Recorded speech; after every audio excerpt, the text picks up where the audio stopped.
एक बार फिर से हम रिवाइज करेंगे कि गर्भ का गर्भाशय में स्थापना होने के बाद अपरा का निर्माण कैसे होता है। तो सबको ये बेसिक कॉन्सेप्ट पता है कि एक तो हमारा रजस्राव काल है। रजस्राव मतलब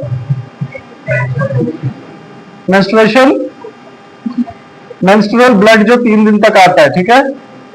मेंस्ट्रुअल ब्लड जो 3 दिन तक बताया गया है, ठीक है। उसके बाद में जो 4th डे से जो शुरू होता है, पहला 3 दिन मेंसेस आया, चौथा दिन से आपका 14th डे तक जो है इसको ऋतुकाल बोलते हैं। ऋतुकाल का मतलब the most favourable time for fertilisation. क्यों? क्योंकि इसमें आर्तव यानी कि जो ओवा है या ओवम जो है उसका निर्माण होकर के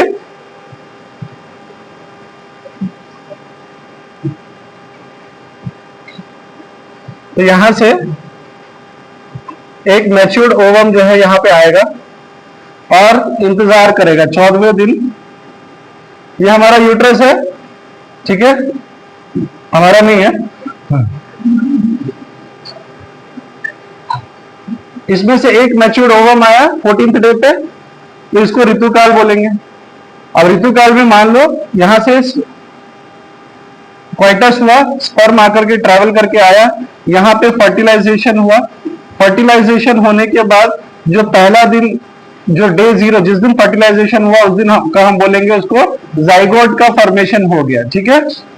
यानी कि शुक्र शोणित का फ्यूजन एक साथ हो गया और उसके बाद धीरे धीरे धीरे जो है स्पर्म का न्यूक्लियर और ओवम का न्यूक्लियर दोनों साथ मिलकर के अब एक सिंगल सेल बन गया है, ठीक है।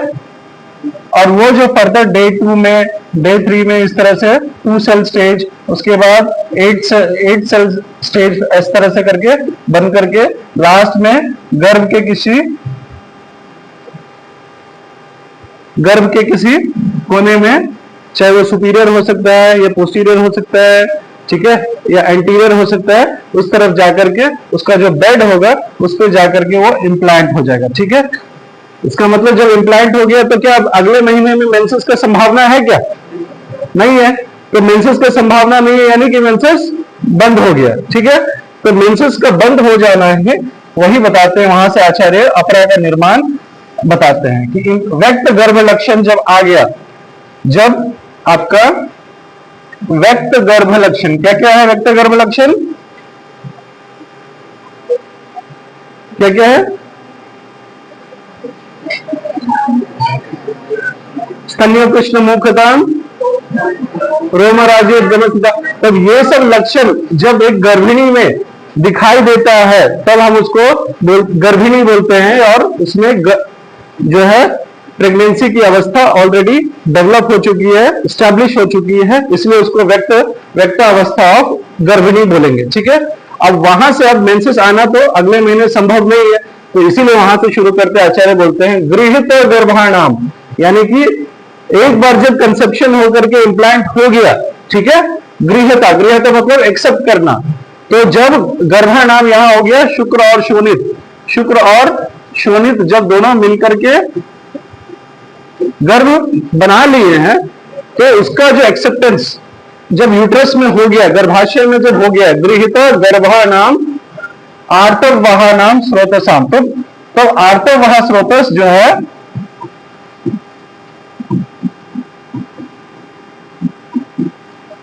आर्तववाह स्रोत नाम वर्तमान अन्य अवरुध्यन्ते, यहां पे कीवर्ड है अवरुध्यन्ते, तो उसका अवरोध हो जाता है क्योंकि मेंसेस नहीं होगा ना, तो क्या होगा, या तो वहां पे सीज हो जाएगा या तो जो है वो ऊपर की तरफ उठेगा, तो अवरोध हो जाता है यानी ब्लॉक हो जाता है।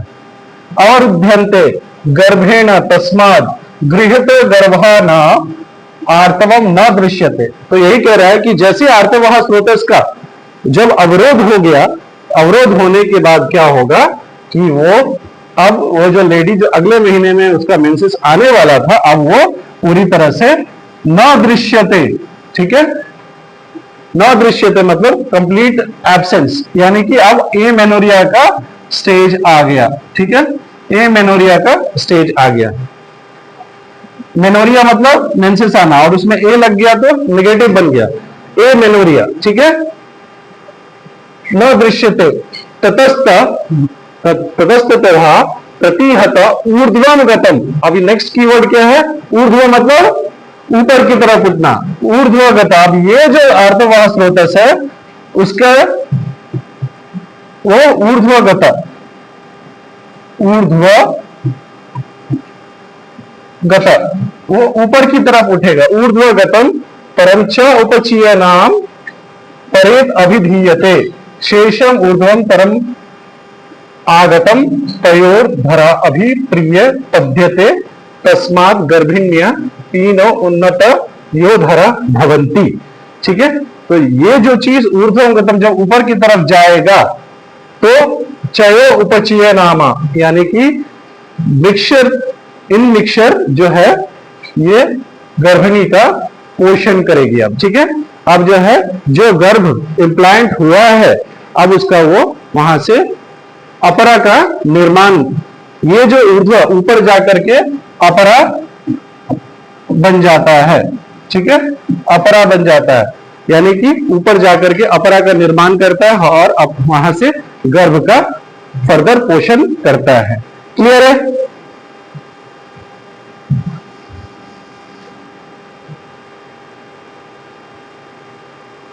अब देखो, अब पोषण करता है कैसे? क्योंकि जैसे आप कार्डियोवैस्कुलर सिस्टम में पढ़ते हो, ये आर्टरी उसका ब्रांचेस, उसका ब्रांचेस, तो उस तरह से जो है आयुर्वेदा में क्या है, जब कोई चीज ऊपर की तरफ ट्रेवल करता है ऊर्ध्वगता, जब कोई चीज नीचे की तरफ ट्रेवल करेगा तो अधोगता, और जब कोई तिरछा इधर या इधर जाएगा तो बोलेंगे तिर्यकगता। ठीक है, उसका जो गति है, जैसे बाण ऊपर छोड़े ऊर्ध्वगता, अधोगता, और जब तिरछा छोड़े तो तिर्यकगता। तो पोषण जो है, जो ब्लड का सप्लाई या ब्लड का जो मूवमेंट हो रहा है या किसी भी अन्य तत्व का, चाहे रस का ही कोई भी चीज जब उसका मूवमेंट हो रहा है शरीर में, इन तीनों ही दिशा में हो सकता है। ठीक है, तो उसी तरह से कह रहा है आचार्य, बोलते हैं कि आर्तवाह जो स्रोतस है, आर्तवाह द्वय, उसका जो मूल है गर्भाशय। आर्तवाह स्रोतस कहां आता है? गर्भाशय में। आर्तवाह अनिश्य धमन्य तत्र विद्धाय वंध्यत्वम मैथुना असहिष्णुतम आर्तवम आनश्च। ठीक है, यानी कि गर्भाशय में इसका मूल आर्तवाह स्रोतस का जो मूल है गर्भाशय में है, और उसका जो पोषण वो अपने धमनियों के द्वारा करेगी। ठीक है, तो ये जो धमनी है, जो एंडोमेट्रियल बेड जो बना रहा है, उसमें फॉर्मेशन ऑफ न्यू कैपिलरीज होगा। हाँ, फॉर्मेशन ऑफ न्यू कैपिलरीज जब होगा, अगर आर्तवाह स्रोतस में कुछ चीज दोष आ जाते हैं तो क्या होगा? इनफर्टिलिटी से पीड़ित होगा। आर्तवाह स्रोतस में दोष आने का मतलब हो गया डिस्मेनोरिया हो सकता है, उसको पीरियड ठीक से आ नहीं रहा है, या पीसीओडी जैसे प्रॉब्लम हो सकते हैं। अगर आर्तवाह स्रोतस जब भी दूषित होगा तो गर्भाशय से संबंधित प्रॉब्लम होगा, गायनेकोलॉजिकल डिसऑर्डर जिसको हम बोलते हैं, उससे संबंधित प्रॉब्लम होगा। जैसे अगर एक पीसीओडी ले लो, डिस्फंक्शनल यूट्राइन ब्लीडिंग ले लो, पीआईडीज ले लो, ठीक है, पेल्विक इन्फ्लेमेटरी डिजीज, तो ऐसे ऐसे बीमारियां आएंगी। ठीक है, ल्यूकोरिया हो गया, इस तरह की बीमारियां होंगी। और सबका कनेक्शन कहां से होगा? अगर आर्तवाह स्रोतस में दोष आ गया, कुछ प्रॉब्लम आ गया, तो मैथुन करने में असहिष्णु, वो लेडी जो है मैथुन करने के लिए उसको असहिष्णुता होगी, टॉलरेट नहीं कर पाएगी। ठीक है, और कभी कभी अगर पूरी तरह से दूषित हो जाता है और उसका परिहार नहीं किया जाता है तो संभव है कि आर्तव का नष्ट आर्तव हो जाए। ठीक है, नष्ट आर्तव, नष्ट आर्तव का मतलब हो गया कि now that lady can not make any progeny, फिर से वो अपने उसका रिप्रोडक्टिव सिस्टम नहीं हो सकता है। ठीक है, क्लियर है? इसमें और कुछ जानना है? क्लियर है? क्लियर? वेट, पहले मैं इसका निर्माण हुआ है, उससे जो अम्बिलिकल कॉर्ड, तो ऐसे कौन कौन से भावाज हैं जो बच्चे को पोषण दे रहा है, और दूसरा इसमें वायु का क्या महत्व है, प्रेशर का, वो हम अब जानने की कोशिश करेंगे। आकाश, एम्प्टी स्पेस। गर्भस्य खलु रस निमित्ता मारुता, मारुता मतलब वायु, वात, मारुता मारुता आत्माना निमित्ता च परिवृद्धिर्भवति। ठीक है, तो जो रस का निर्माण हो रहा है उसको वायु जो है अपने कर्मों के द्वारा उस रस से जो निमित्त जो कुछ भी बना है, चाहे वो रक्त है, रक्त में अलग अलग पोषक तत्व है, उसको वायु के माध्यम से, वायु के मदद से वहां तक पहुंचाकर उसकी वृद्धि करती है। ठीक है, क्लियर? तो हमें यह समझना है कि जो आहार रस से जो कुछ भी बना है और वायु के मदद से प्लेसेंट अपरा के द्वारा गर्भ को पोषण मिलता है। क्लियर? इसलिए बोला जाता है ना, न्यूट्रिशन, जब गर्भिणी परिचर्या में आपको स्पेसिफिकली ये चीज खाने के लिए बोला जाता है ना, ताकि वही तत्व जाकर के गर्भ को पोषण करता है। ठीक है, उसके बाद क्या है,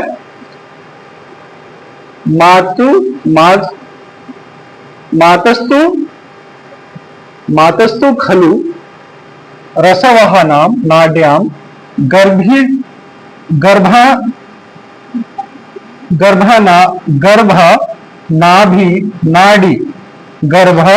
नाभि नाड़ी, यानी कि जाइगोट प्लस अम्बिलिकल कॉर्ड, नाभि नाड़ी मतलब अम्बिलिकल कॉर्ड। तो गर्भ से जो चीज जुड़ा है, नाड़ी जुड़ा है, कॉर्ड जुड़ा है, जिसको हम बोलते हैं नाभि नाड़ी, प्रतिबद्धा सा अस्य मातुर आहार रस वीर्यम भी वहति तेनो उपस्नेहो अस्य अभिवृद्धि भवति। यानी यहां पे उपस्नेह जो शब्द है इंपॉर्टेंट है। ठीक है, और माता जो कुछ भी आहार रस का सेवन की, उससे जो वीर्य विपाक जो कुछ भी हुआ, वो जो है अपने स्नेह से जो है गर्भ की वृद्धि में मदद करती है। और मदद करने से क्या हो जाता है, असंजात अंग प्रत्यंग प्रविभाग गमनिषेकात प्रभृति सर्व शरीर अवय अनुसारिण्याम रसवहनाम तीर्यगतनाम, तीर्यगत धमनी से जो है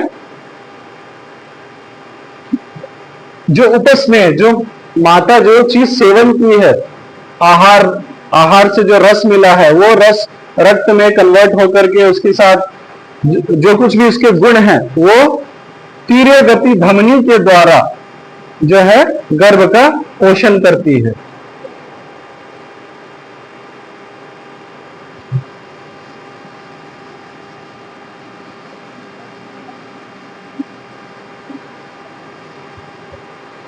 रिकॉर्ड किया, ये रिकॉर्ड किया। मान लो गर्भ का इम्प्लांटेशन यहां हो गया, इम्प्लांटेशन होकर के प्लेसेंटा का फर्दर डेवलपमेंट होकर के, प्लेसेंटा का निर्माण होकर के वहां से एक अम्बिलिकल कॉर्ड और गर्भ को पोषण कर रही है। तो अब माता जो कुछ भी खा रही है, रस वह स्रोत से रक्त बना, रक्त से मांस बना, ऐसे करके सबका पोषण हुआ। तो रस में जो कुछ भी तत्व आए और उससे जो रक्त बना, माता जो कुछ भी आहार खाई, वो रस से जो रक्त बना, वो रक्त जो है आर्तवह स्रोतस के थ्रू, यानी कि प्लेसेंटा में आकर के गर्भ को अपने नाभि नाड़ी अम्बिलिकल कॉर्ड के द्वारा कौन से किस प्रकार की धमनी में, तीर्यगत धमनी, ठीक है, क्योंकि ना ये पोषण का डायरेक्शन ऐसे है ना ऐसे है, ये ऐसे करके पोषण आ रही है, ठीक है। तो तीर्यगत धमनी से जो भी माता खाना खा रही है गर्भ के पोषण के लिए, वो स्नेह के रूप में जो है पोषण करके उसका वृद्धि कर रही है, ठीक है। समझ में आया कुछ है? जो प्लेसेंटा का निर्माण हो रहा है, तो अम्बिलिकल कॉर्ड के अंदर आर्टरी और वेन दोनों रहेंगे, वो कोई ट्यूब तो है नहीं। प्लेसेंटा में से जो ब्लड इकट्ठा हो रहा है, प्लेसेंटा में जो ब्लड इकट्ठा हो रहा है वो क्या है? माता ने जो कुछ भी आहार का सेवन किया है उसका स्नेह है, यानी कि उसका एक्सट्रैक्ट है, जो ब्लड के फॉर्म में, रस जो है रक्त में फॉर्म होकर के प्लेसेंटा में आकर के इकट्ठा हो रहा है, और वो अपर प्लेसेंटा में जो भी आर्टरीज हैं या वेन्स हैं उसके द्वारा गर्भ का पोषण कर रहा है। क्लियर है? तो इसमें एक आर्टरी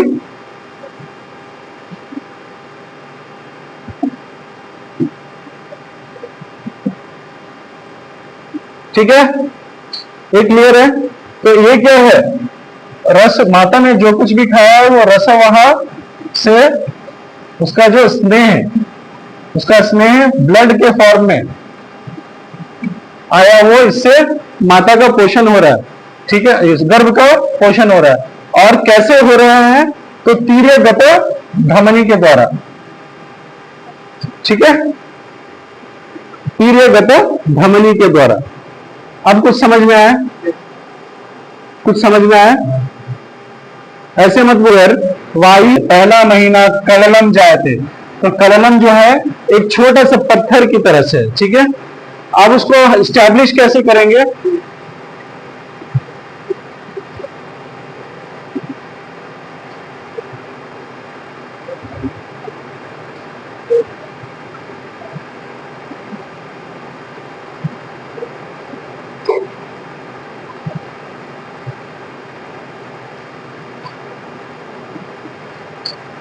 देखो, पहला महीना यानी कि ये फोर्थ वीक का ये जो स्कैन लिया गया है, फोर्थ वीक यानी 28वें दिन का, तो आपको दिख रहा है कि ये जो हमारा यूट्रस है, यूट्रस में छोटा सा कुछ ऑब्जेक्ट है करके ऐसा दिख रहा है, ठीक है। तो उसको आचार्यों ने अपने ऑब्जर्वेशन और अपने स्मरण शक्ति द्वारा जो है एक एनालिसिस किया कि पहला महीना में ही गर्भ 9 महीने का जैसा नहीं दिखता है, छोटा सा पत्थर की तरह दिखता है, that is a very small object kind of thing, that is कललम, ठीक है। प्रथम मासा कललम जायते, ठीक है। ये श्लोक याद करना ही पड़ेगा।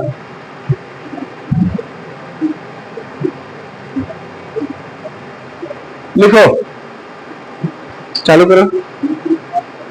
So here we are coming to another important topic, that is Masana Masuka Garbha Vriddhi, that is monthly development of the embryo which converts into a fetus and finally to a full term fetus which is about to be delivered. तो हर एक महीने में आचार्य के हिसाब से क्या क्या development हुआ है, अब हम उसके बारे में पढ़ेंगे। तो सबसे पहले जो है सुश्रुता ने बोला है कि पहले महीने में क्या होता है, तो बोला है तत्र प्रथमे मासी कललम जायते, ठीक है।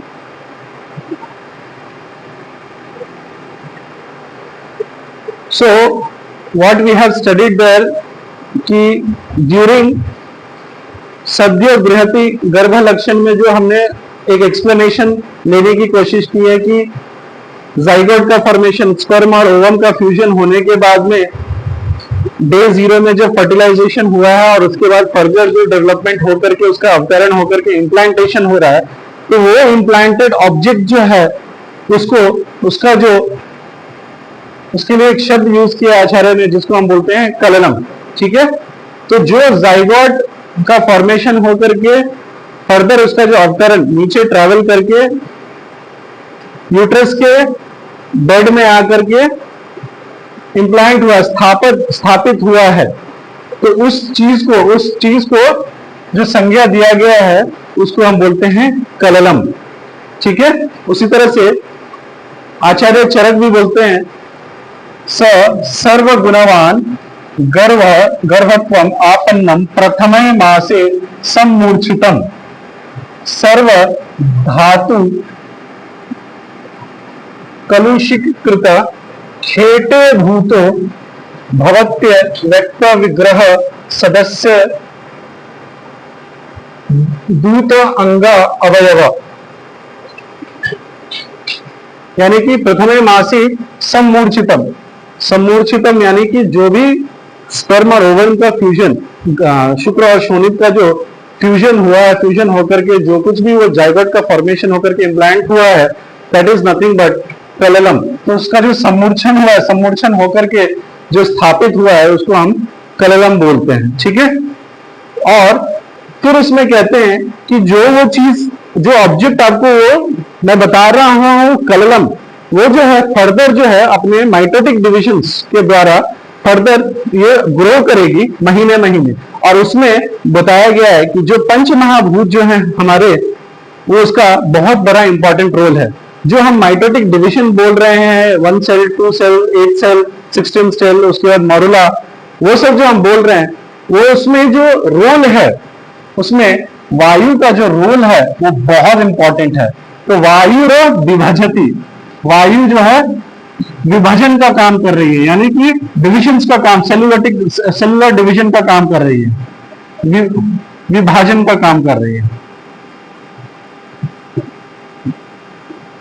सेलुलर डिविजन्स का काम कर रही है। तेज एनम पचती, सो मेटाबॉलिक एक्शन जो कुछ भी हो रहा है वहां पे, यानी मेटाबॉलिक का एक्शन हो गया, जो कुछ भी केमिकल एनालिसिस या केमिकल चेंजेस हो रहे हैं या हार्मोनल असेसमेंट हो रहे हैं वहां पे, वो जो है तेज एनम पचती जो है, ये जो है हमारा तेज, तेज क्या है?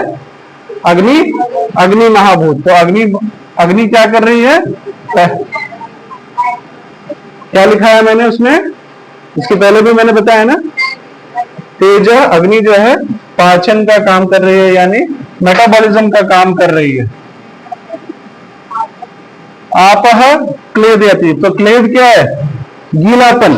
ठीक है, आपह क्लेदयति यानी कि इसको जो नरिशमेंट करने का काम कर रही है वो आप, यानी जल जो है, क्लेद का, क्लेदयति। तो क्लेदयति किस धातु का काम है? कफ का। कफ जो है उसका वृद्धि, पानी से कफ बनेगा। ठीक है, पृथ्वी का जो काम है समहन करना, समहन मतलब सॉलिडिफाई करना, पृथ्वी का काम है समहनन करना, यानी कि सॉलिडिफाई करना। सॉलिडिफाई का मतलब हो गया कि भाई आपने मिट्टी लिया, उसमें पानी डाला, ठीक है, पानी डाल करके उसको आपने मिट्टी को साना, मिट्टी को सानने के बाद क्या कर रहे हो आप? उसको धूप में सुखा रहे हो, तो एक उसको पहले उसको एक आकार दे रहे हो, सॉलिडिफाई कर रहे हो, और उसको धूप में रखने के लिए सुखा रहे हो। ठीक है, तो जो कुछ भी डिविजन्स हो रहे हैं सेल के और उसका जो साइज ग्रोथ हो रहा है, उसको एक स्ट्रक्चर सॉलिडिफाई करना, एक आकार में बांध करके रखने का काम जो है हमारा पृथ्वी महाभूत का कार्य है। और लास्ट में जो है आकाश विवर्धय, विवर्धय यानी एक्सपैंड करना। ठीक है, तो आकाश महाभूत जो है इन सब महाभूतों के क्रम में जो है अपना अपना काम करते हुए जो है उस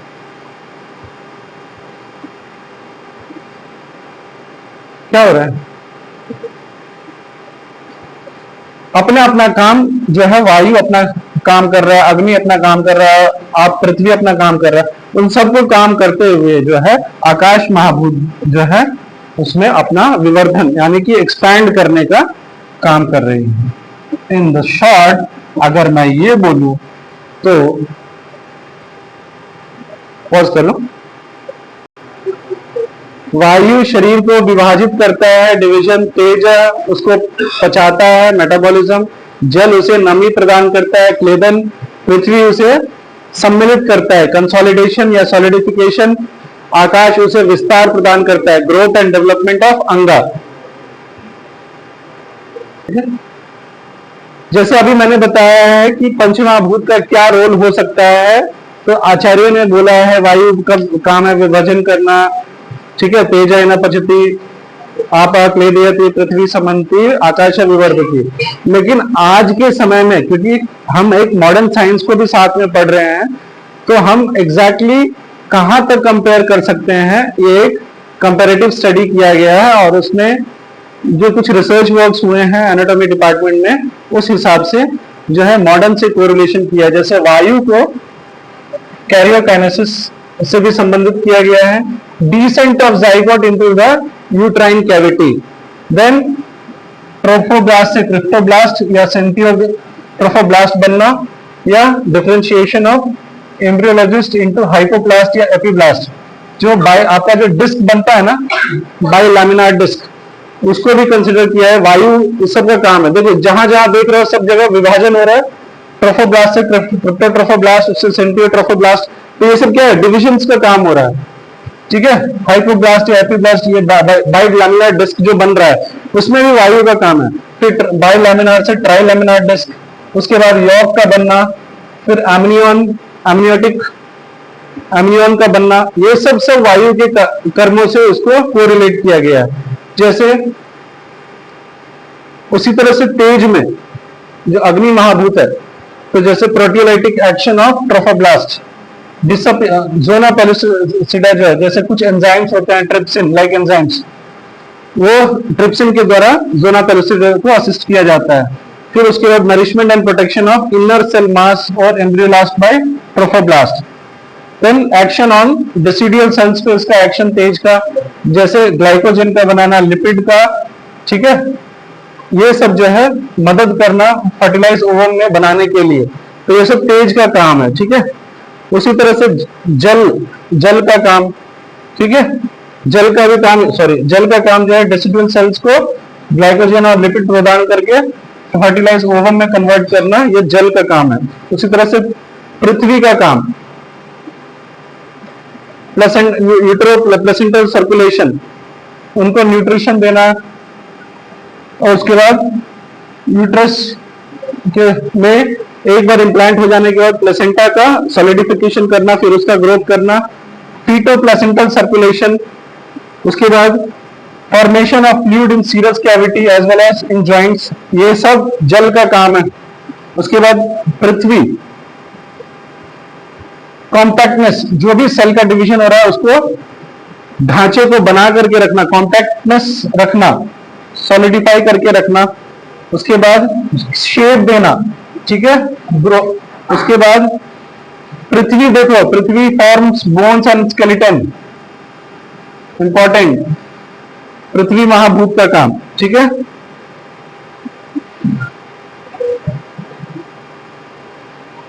आकाश का काम, ब्लास्टोसिस्ट का एम्नियोटिक फ्लूइड का फॉर्मेशन करना, योग सैक का फॉर्मेशन करना, विनिटो इंटेस्टाइनल पाउच का डक्ट को बनाना या पाउच को बनाना, ठीक है। ये सब काम आकाश का होगा, ठीक है। जब हम एम्ब्रियोलॉजी में इसको विस्तार रूप में जब हम पढ़ेंगे, इसका जो डेवलपमेंट पढ़ेंगे स्टेज बाय स्टेज, तब ये सब चीज आपको वहां पे दिखेगा, ठीक है। स्टॉप कर दो।